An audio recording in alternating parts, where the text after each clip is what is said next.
the atrocities that were committed, but also the plunder of the country's resources. Why wouldn't you want all of that money back in the hands of the Filipino people? Well, we the narrative. May I just ask you why that's funny? Where that? Why that's funny? I'm asking you a question about the plundering of large sums of money from the Filipino people. Okay, normally pag may mga katanungan ganyan kay Marcos at hindi niya nagustuhan or hindi niya gusto yung mga katanungan, anong ginagawa niya? Nagbaback out o kaya tinatalikuran na lang niya or hindi niya sinasagot, diba? Tatalikod normally. Halimbawa, pinaswitan mo siya or tinanong mo siya, mga media, diba, sa labas for example, tinanong siya ng mga tanong na hindi niya nagugustuhan, tatalikuran kanyan. Pero dito kasi, paano siya tatalikod dito? Naka-contain sila nasa closed door sila, so wala siyang choice di ba? So unang napansin ko dyan, mga kaibigan, mga kapatid, mga kaibigan, no? Ganito siya ka-weak. Kasi on a confrontation, hindi niya kaya palang magpakita ng kanyang, alam mo, ipakita na ikaw ay malakas. Malakas ang dating, parang gano'n na ka. Hindi ka basta pwedeng supalpalin ng kahit sino man, di ba? Not to think, interviewer or reporter yang nagtatanong sa'yo. Iba-iba tayo ng karakter, pero dito pinakita niya na weak pala talaga siya. Kasi of course wala kang takas, sabi ko nga, pag nasa labas ito, tatalikuran ka lang niya, hindi ka niya sasagutin, tawanan ka lang niya, ganun. Pero dito, hindi niya, alam mo yung parang, alimbawa si Donald Trump, pag tinanong siya ng mga katanungan na hindi niya gusto, supalpal yun, di ba? Anong gagawin ni Donald Trump? Susupalpalin niya pabalik yung tao. Ganon din si Duterte. Pag siya ay sinabihan or tinanong siya, susupalpalin niya pabalik. Pero ito, wala siyang ginawa. Okay? Parang natutorete pa siya. Pangalawang na-observe ko dito is hinayaan niya lang na bastusin siya. Kasi whether we like it or not, whether hindi natin gusto itong Pangulo ng bansang Pilipinas, binastos siya dito Unang-una, pinagbigyan ka. Di ba? Pinagbigyan ka ng isang Pangulo ng isang bansa. Tapos, nagsasalita pa yung tao, in-interfere mo, tapos tanungin mo, anong nakakatawa? Ganun yun sa Tagalog Wala siyang nagawa. That only shows na weak talaga ang Pangulo. Diba tinanong siya, may I ask, tinanong siya about dun sa corruption. Ang sagot niya is, yung ganun. Ganun lagi ang reaction nitong si Marcos kapag meron siyang sinasabi na hindi totoo. Or, in general, hindi lang siya. Di ba ganun tayo minsan kapag nagpapalusot tayo tapos hindi acceptable? Di ba, dinadaan natin sa tawa. Ganun palagi. Kapag meron tinanong with regard to doon sa ill-gotten wealth, yung mga ganito ni Marcos, anong sagot niya? Just like itong yung sinasabi ni Pastor Kibuloy na in danger yung buhay ni Pastor Kibuloy, na parang siya ay may plano na siya ay kikidnapin. So ano yung reaction niya, 'di ba? Tawa-tawa. Ganun 'yun kapag psychologically, kapag hindi totoo yung sinasabi mo or hindi mo masagot dahil guilty ka, idadaan mo sa tawa. A quit claim. Signed many quit claims. Any money that you find is yours. And finish. And we everything was taken from us. We were taken to Hawaii. Everything was taken from us. We had nothing left. Not the view of the Presidential Commission. I'm sorry? Not the view of the Presidential Commission. This is my final question. Yun nga yung problema dyan Sabi niya cases were filed, kumbaga sa korte dapat idaan dyan, kinasuhan naman kami sa korte, ako at ng pamilya ko, pero wala naman, di ba? Wala naman, na-dismiss, parang ganito. Nakita ninyo nung nanalo na itong si Marcos Jr., yung mga kaso nila finally ay na-dismiss. Kata-kata, di ba? At yung mga dilawan na nakulong under Duterte's administration, nakalabas. So makikita ninyo dito yung manipulation nung government institutions. Yung sinasabi nila na ito ay whole of the nation approach, ginagamit nila yung kanilang power, kapangyarihan. Lahat ng institution ng gobyerno, nagagawa nila ang lahat. Kaya wala nga imposible dito kay Marcos talaga. On this topic Which presidential commission? in the Philippines. Their view is there's a large amount of money outstanding. Ang tanong kasi ng interviewer is, sabi nung Presidential Commission or Anti-Corruption Commission ay talagang bilyon-bilyong US dollars ang kinamkam ninyo. Sabi ano na yung nangyari doon? Sabi niya lahat naman kinuha na sa amin. Nag-file kami ng quit claims, lahat ng ari-arian namin kukunin, kinuha na, sabi niya gano'n, di ba? Sige, sabi na natin given kinuha ng gobyerno at ang masaklap kinuha ng gobyerno, which is the Aquinos, saan kaya napunta? So parehas yung Aquino at Marcos, parehas lang din. Nakikita ninyo yung resemblance ng kanyang tatay sa ngayon? It's the same. Anong ginagawa ng Marcos administration ngayon?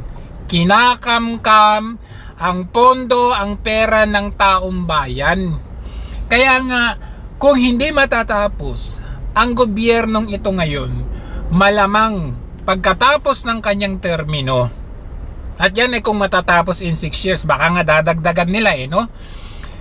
Pagkatapos matapos yung kanyang termino, wala na, said na ang pondo ng Pilipinas. Kaya lang, kita mo pagkapanalo, anong unang ginawa nitong si Marcos Jr.? Tinanggal niya yung Corruption Commission. So paano na natin mahahabol itong ginagawa nilang pangangamkam kung wala na tayong government institution to pursue or to audit itong pinaggagawa ng gobyernong ito? Dahil ang ginawa niya, tinanggal niya yung Corruption Commission, yung PECC, tinanggal niya at hinawakan nila. Sabi daw yung nasa executive secretary. Paano mangyari yun? Iba yung function ng executive secretary or yung PCO or whatever. Bakit tinanggal yung PACC? So it's all the resemblance of kanyang tatay. Ganon din ang ginagawa ng anak ngayon. So alam niyo, sa totoo lang, with ang lesson lang talaga dito, alam ng mundo kung anong ginawa ng kanyang tatay. At alam din ng mundo kung ano ang ginagawa nung anak ngayon. Sa ngayon, anong ginagawa nila? Hinahayaan lang nila muna na gawin ni Marcos ang kanyang ginagawa ngayon dahil nakikinabang sila. Pero pagdating ng araw, ang gagawin nila pagkatapos ipabagsak yung Duterte, siya din ang isusunod. Yan ang tandaan mo, Marcos. Not felt any tug or temptation to make it a more authoritarian system. You've been a politician for a very long time. You have a very clear understanding of your country's history. And you obviously revere your father. I've seen you talk about him. Do you also understand the costs of his authoritarian rule to people in the Philippines? Well, it was a very different sort of authoritarian rule. I think when people think of an authoritarian rule, it was non-participatory. Whereas I think the version that my father tried to promote and actually practiced was very much still with the participation of all stakeholders that were involved. It was just a peace and order situation that really dictated the necessity for the declaration of martial law. Let me just understand make sure that we're talking about the same thing. I think Amnesty records that during that period, 70,000 people were imprisoned, 34,000 tortured, and 3,200 people killed are the numbers. And your father, in an interview, admitted that over 50,000 were detained.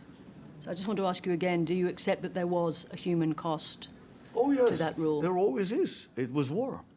And with war, the death and destruction is inevitable. But this is a war not declared by the government of the Philippines. This was declared a war. These wars were declared on the government of the Philippines, and both of them were. One was to divide the country, and the other one was to remove the present political system by armed struggle.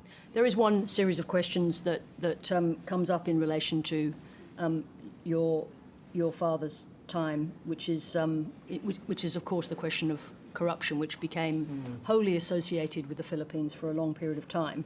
I think contemporary court judgments acknowledge the atrocities that were committed, but also the plunder of the country's resources. Why wouldn't you want all of that money back in the hands of the Filipino people? Well, we the narrative. May I just ask you why that's funny? Where that? Why that's funny?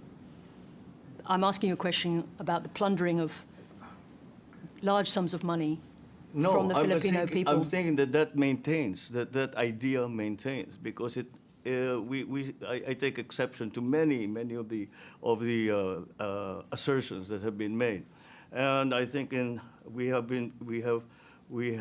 since the cases were filed, the government fell. Cases were filed against me, my family, the estate, etc. And up to now, we have found the assertions that were made, we have shown to be untrue. Quite a lot of money. I think 5 billion was already recovered. I guess the question is just this: do you not want to see all the money that was taken returned to the people? Again, we have signed. This family has signed a quitclaim. Signed many quitclaims. Any money that you find is yours. And finish. And everything was taken from us. We were taken to Hawaii. Everything was taken from us. We had nothing left. Not the view of the Presidential Commission. I'm sorry? Not the view of the Presidential Commission. This is my final question on this topic. Which Presidential Commission? In the Philippines. Their view is there's a large amount of money outstanding. I think that having seen the facts as they have been slowly revealed, with further true investigation, not propaganda, but actual true investigation, like court cases and investigations by all kinds of NGOs, different agencies. Since that has changed, and people can see that it was propaganda. Sabi ko, the only option that we have is social media. Kaya doon kami nag-concentrate. Kaya nag-hire ako ng libo-libo na troll army.